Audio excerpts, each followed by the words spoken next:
Video देखने से पहले चैनल को सब्सक्राइब करना ना भूलें।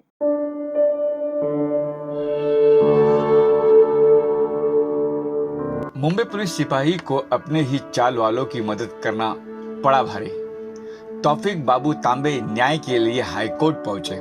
मुंबई की विक्रोली परिसर की बाबू तांबे चाल में रहने वाले तौफीक बाबू तांबे मुंबई पुलिस में सिपाही के पद पर कार्यरत है।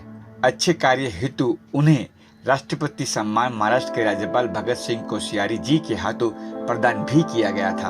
उन्होंने अपने चाल के नागरिकों के हक में आवाज उठाई तो उनके विरुद्ध में उनके भाइयों ने पुलिस में झूठी शिकायत दर्ज करवाई। ऐसा आरोप तौफीक बाबू तांबे और उनकी पत्नी सबा तांबे ने अपने भाइयों पर लगाया है। मुंबई के पंतनगर पुलिस स्टेशन के सिपाही के पद पर कार्यरत तौफीक बाबू तांबे ने अपने वकील श्रीकांत श्रीसाठ के संग आयोजित प्रेस कॉन्फ्रेंस के दौरान अपने ऊपर दर्ज सभी मामलों को झूठा और बेबुनियाद बताया। इस मामले में वह न्याय हेतु मुंबई हाईकोर्ट में एक रीट पिटीशन दायर भी की है। तौफीक तांबे का आरोप है कि उनकी पत्नी सबा को उनके भाई ने पुलिस के सामने मारा, जिसके कारण उनका गर्भपात हो गया, लेकिन पुलिस ने उनकी शिकायत दर्ज नहीं की। मारपीट की घटना कैमरे में कैद भी हो गई है। देखिए हमारी यह एक्सक्लूसिव रिपोर्ट। एक ऑनेस्ट पुलिस ऑफिसर के ऊपर उनके डिपार्टमेंट के कुछ ऑफिसर्स झूठे केस डाल के उनको एक तो ड्यूटी से निकालने के लिए कोशिश कर रहे हैं, और उसके पीछे जो मसला है वो ये है कि ये पगड़ी सिस्टम के ओनर होने की वजह से इनके ऊपर जो आरोप किए जा रहे हैं, इसीलिए कि ये दब जाए और ये अपनी प्रॉपर्टी इनके भाइयों के नाम पे कर दे। कौन है वो जो षड्यंत्र रच रहा है? एक पुलिस ऑफिसर कोई बदनाम कर रहा है, उनको झूठे केस में फंसा रहा है, ये लोग कौन हैं? जरा उसके बारे में बताइए। इनका नाम ये दोनों भी इनके सगे भाई है, इलियास बाबू तांबे और बशीर बाबू तांबे। उनकी वाइफ है और उनकी छोटी एक बच्ची है 17 साल की, इलियास की। तो इन्होंने शुरुआत में एक एफआईआर कर दिया था इसमें कि इनके ही घर में घुस के इनके वाइफ को बहुत बुरी तरीके से मारा है, जिसकी वजह से उनका मिसकैरेज हुआ था और उनका बहुत हेवी ऑपरेशन भी हुआ था। सो उसके बाद उनके ऊपर 354 का चार्ज लगा है same police station park side, और उसके बाद बहुत सारी चीज़ें और घटनाएं हुई है। ये बेसिकली मामला जो प्रॉपर्टी का आप बता रहे हैं जी, तो ये जो ऑफिसर हैं आपके बगल में बैठे, इनका नाम सबसे पहले जानना चाहते हैं। जी, इनका नाम है तौफीक बाबू तांबे और ये बहुत ऑनेस्ट ऑफिसर है। इवन पैंडेमिक पीरियड में, कोरोना काल में भी इन्होंने गरीबों की बहुत मदद की है। इनकी सर्विस को देख के इनको डिपार्टमेंट ने गवर्नर थ्रू, महाराष्ट्र गवर्नर राज्यपाल के जरिए राष्ट्रपति पुरस्कार भी इनको जनवरी में बहाल किया गया है। सर, अगर एक पुलिस कर्मी को न्याय नहीं मिल रहा है तो किस पे न्याय की भरोसा किया जाए? अगर सिस्टम में रहने वाला व्यक्ति खुद न्याय नहीं पा रहा है तो दूसरों को क्या न्याय अगर मिलेगी? यही बात चल रही है कि अगर आप एक यूनिफॉर्म पे आरोप ले रहे हैं तो क्या आपने अपने सुपीरियर से कुछ परमिशन ली थी? क्या आपने मामले की असली और गहरी तहकीकात की थी या नहीं की थी? क्या ये ऑफिसर सच में वैसा है? कुछ इसके पीछे सिर्फ घूम फिर के एक ही बात होती है कि ये सिर्फ प्रॉपर्टी और प्रॉपर्टी के लिए चल रहा है। इनके ऊपर जो पहली एफआईआर डाली गई थी इलियास बाबू तांबे, इनके वाइफ का इस्तेमाल करके इनके ऊपर एक 452 का आरोप किया गया था कि इनके घर में घुस के इनके ऊपर एफआईआर किया गया था। उसी वक्त हम सेशंस कोर्ट इमीडिएटली पहुंचे हैं एंटीसिपेटरी बेल के लिए। जब बहुत अच्छी दलीलें वहाँ पे पेश की गई तो कोर्ट ने डायरेक्शन दिए थे इन्वेस्टिगेशन ऑफिसर को आपका रिपोर्ट सबमिट करने के लिए।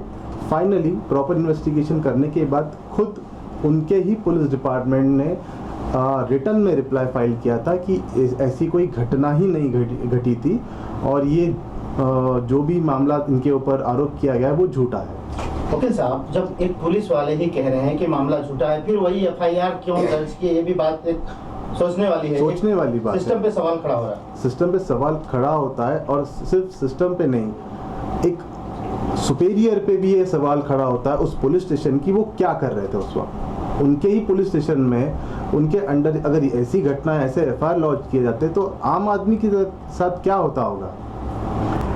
नमस्कार, मैं मुंबई पुलिस में कांस्टेबल हूँ। मैं पंतनगर में अटैच हूँ और मेरा नाम तौफीक बाबू तांबे है और ये मामला ऐसा है कि मेरे बड़े भाई ने मेरे रूम पे 13 तारीख को कब्ज़ा किया, और कब्ज़ा करने के बाद मैंने 100 नंबर पे कॉल करके पुलिस की गाड़ी मंगाई। गाड़ी मंगाने के बाद मैंने उनको बताया कि मेरा घर कब्ज़ा हो रहा है करके। तो मॉर्निंग में 8 बजे मैंने गाड़ी मंगाई, तो गाड़ी आई 8:50 पे। 50 मिनट पे आने के बाद मैं पुलिस के साथ मेरी वाइफ को लेके साथ में गया, और पुलिस खुद मौजूद थी, कांस्टेबल थे, वो खुद साथ में थे मेरे। और हम लोग हमारा घर देखने के लिए कि कब्ज़ा हो रहा है, तो उतने दौरान इलियास बाबू तांबे जो मेरा बड़ा भाई है वो आता है और मेरी वाइफ को बुरी तरह एक कांस्टेबल के सामने मार रहा है। तो भी वो कांस्टेबल दूसरी गाड़ी नहीं मंगा रहा है मदद के लिए, और ना ही कोई लेडीज़ पुलिस मंगा रहा है, और मेरी वाइफ वैसे ही मार खा रही है, और वो देख रहे हैं, और वो खुद वीडियो में बोल रहे हैं कि क्यों मार रहे हो करके, पर तुम्हारा फर्ज होता है कि वो औरत को बचाना, तो वो भी नहीं हो रहा है। और फिर बाद में हमको पुलिस स्टेशन लेके जाया जाता है, वहाँ हमारे ऊपर ही, हमारा रूम है, हमारे ऊपर ही खोटा एफआईआर किया जाता है, और मेरी वाइफ को न्याय देने के बदली उसके ऊपर भी एफआईआर किया जाता है, और मेरी जो सिस्टर है वो नहीं थी उसका भी नाम डाला जाता है, क्योंकि मेरी सिस्टर जहाँ थी उसका भी मेरे पास एविडेंस है। ये सब के पीछे कौन है? इसके पीछे पॉलिटिशियन है, और इसके पीछे बिल्डर है, और इसके पीछे जैसे कि मेरे पास जो मेरे सोसाइटी के लोग हैं और मेरे जो टेनेंट है, उन लोग को घर नहीं मिलना चाहिए, उन लोग को बेघर करना चाहिए, ऐसा मेरे को ऊपर प्रेशराइज किया जा रहा है कि तू अपना पैसा ले ले, बाकी उन लोग को छोड़ दे, तू काहे के लिए ये सब मचड़े में पड़ रहा है। कुल कितने टेनेंट्स हैं आपके सोसाइटी में? अभी हमारे सोसाइटी में 60 से 65 टेनेंट है, और वो टेनेंट जो है उनके साथ हमने बचपना गुजारा है, तो हमारा ये हक बनता है कि जिसका भी हक है तो उनको मिलना चाहिए, हमको किसी का हक नहीं खाना है। तो जो जगह है, जिस जगह का मसला है, क्या वहाँ के आप लैंडलॉर्ड हैं या जी, जगह का मसला है वो मेरे डैडी की प्रॉपर्टी है, और ये 1940 से है, और इसका 1940 से हाई कोर्ट में मैटर चल रहा है। 93 से हाई कोर्ट ने केस को एडमिट भी किया है, और ये सब मसला 93 से चल रहा है। आपके साथ मारपीट की गई,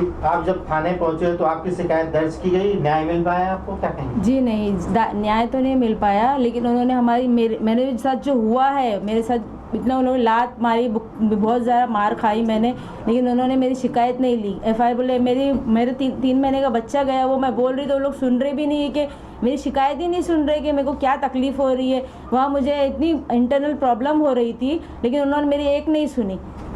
आपने मेडिकल वगैरह कराया उस समय? जी, मेडिकल करवाया। ये जो मामला बताया जा रहा है, प्रॉपर्टी का बताया जा रहा है, जो आपके भाई हैं, आपके रिलेटिव हैं, वो क्यों नहीं इस मामले में समझौता कर रहे हैं, आपको ही दोषी ठहरा रहे हैं? क्योंकि उन लोगों को प्रॉपर्टी चाहिए सिर्फ, और किसी को देना नहीं है, सिर्फ उन लोगों को ही चाहिए प्रॉपर्टी। इस वजह से इनके ऊपर झूठा आरोप लगाते हैं कि ये गलत तरीके से ये कर रहे, पुलिस में है, पुलिस का फ़ायदा उठा रहे हैं, ऐसा कर रहे हैं। एक प्रॉपर्टी के लिए बेटी को, पत्नी को इस्तेमाल करना, झूठी शिकायत करना, ये कहाँ तक जायज़ है, कहाँ तक सच? वही तो हम लोग बोलते हैं ना कि लोग गलत कर रहे हैं हमारे साथ, हम लोग को सुनते ही नहीं है। लोग बहन लोग को नहीं देना चाहते हैं, दूसरों को नहीं देना चाहते हैं, टेनेंट को नहीं देना चाहते हैं। सरकार से और प्रशासन से क्या अपील करना चाहती हैं? हम लोग को इंसाफ चाहिए, इंसाफ चाहिए हम लोगों को, कि इनके साथ गलत हो रहा है, ये पुलिस वाले हो के पुलिस वाले इनके साथ गलत कर रहे हैं। और मेरी प्रशासन से, मेरे कमिश्नर सर से, मेरे जितने भी सुपरिटेंडेंट हैं, उनसे ये चाहता हूँ कि मैं ये चीज़ में गलत निकला तो आप मुझे फांसी पे चढ़ा दीजिए, मुझे मंजूर है। मेरे ऊपर पॉस्को लगाए, कुछ भी लगाए, आप मुझे फांसी दे दीजिए, मुझे मंजूर है। पर इसके अंदर सीबीआई इंक्वायरी होना चाहिए, नार्को होना चाहिए, और सीबीआई इंक्वायरी नार्को के साथ मेरे साथ नार्को होना चाहिए, और जो विटनेस है उनके साथ नार्को होना चाहिए, और जो विक्टिम है उसके साथ नार्को होना, ये सबके साथ नार्को होके आप इसके ऊपर डिसाइड करो कि मैं गलत हूँ तो आप मुझे फांसी दे दो, मुझे नौकरी से बर्खास्त कर दो, या तो वो गलत है और जो जो ऑफिसर उनके साथ मिले हुए उनके ऊपर भी कार्रवाई होनी चाहिए। और जो मेरे भाई लोग ने मेरी वाइफ के साथ किए और खोटा एफआईआर किए, मैं पुलिस स्टेशन में हूँ, मेरे नाम पे एनसी जाती है, मुझे कोई कॉल करके नहीं बुलाता है, मैं वकील साहब के ऑफिस में हूँ, मैं यहाँ सीसी फुटेज में हूँ, मेरे सामने एफआईआर हो जाता है। ये झूठा कंप्लेंट करके मैं कहाँ तक जाऊँ? मैं कहाँ, मैं नौकरी करूँ कि नहीं करूँ? मैं नौकरी पे वो मेरी एफआईआर हो जाती, मैं नौकरी पे वो मेरी झूठी एनसी हो जाती, तो मैं नौकरी कर ही नहीं सकता ना सर। तो मेरी सीपी साहब से, मेरी मुख्यमंत्री साहब से, मेरी हर सबसे गुजारिश है कि मुझे इंसाफ चाहिए। मैं एक पुलिस कांस्टेबल होके मैं आप सबसे वो एक गुजारिश कर रहा हूँ कि मुझे न्याय चाहिए। तो मैं यहाँ पर आई इसकी वजह से, तो उन्होंने भी मुझे पकड़ के धमकी दिया गया कि तू यहाँ क्या कर रही है, तू यहाँ पे किसके लिए आई, काय के लिए आई करके। तो मैं बोली जब तुमने सभा को मारे इसके लिए मैं यहाँ पर, उसका ऑपरेशन हुआ, इस फलाना वाला ऐसा ऐसा हुआ करके इसके लिए मैं आई हूँ। तो बोली इज्जत से तू निकल जा, जो तौफीक के साथ भी जो भी करने वाले हैं ना वो तेरे साथ भी हम लोग करेंगे। क्या करने इज्जत वाले हैं तौफीक के साथ? उसको मार डालेंगे, उसको गलत गलत इल्ज़ाम लगाएंगे, फलाना वगैरह हम लोग करेंगे। तो तू यहाँ से निकल जा, फिर बाद में बोलना नहीं कि तुम मेरे साथ क्या किया करके। बाबू तांबे चाल का जनरल सेक्रेटरी हूँ। वहाँ पर से जो इलियास बाबू तांबे, बशीर बाबू तांबे काफ़ी दिनों से पुलिस चाल को परेशान करके रखें। हर जगह उनको पैसा चाहिए। थोड़ा सा अगर समझो कुछ घर पे रिपेयरिंग भी करते हैं तो पहले तो पैसा दो फिर काम करो, यानी एकदम खुली गुंडागर्दी, दादागिरी। अगर हम नहीं दे सकते, जो आते हैं, जो जिसको हम कॉन्ट्रैक्ट देते हैं, तो उनसे बाहर जाके उनको मारते हैं, उनसे पैसे वसूल करते हैं। ये इनके इधर कहीं हम लोगों ने कई बार इनके ऊपर एनसी हुई है और उनके ऊपर कोई ऑब्जेक्शन होता नहीं। कम से कम 2007 से कई एनसीआं मेरे पास है उनके। आपने पुलिस में जब एनसी की शिकायत दी तो कोई कार्रवाई हुई? कभी नहीं होती है। क्यों, ऐसा क्यों? पता नहीं क्या है। पार्कर पुलिस स्टेशन पे कभी कभी तो कोई ऑफिसर मिलता है तो बोलता है आप एक दूसरे को मुंह देखना, आप मिल कर रहो, क्यों झगड़ा करते, चाल उनकी है, मतलब उन्हीं की तरफ से ज़्यादा बात होती है। क्या पूरा मामला आप लोग से चाल खाली कराने के लिए सब चल रहा है क्या? हाँ, ये बिल्डर लाते हैं और पॉलिटिशियन प्रेशर की वजह से कि किसी तरह से ये या रूम छोड़कर जाए या सस्ते में बेच के चले जाए ताकि इन लोग सब उसके ऊपर कब्जा करें।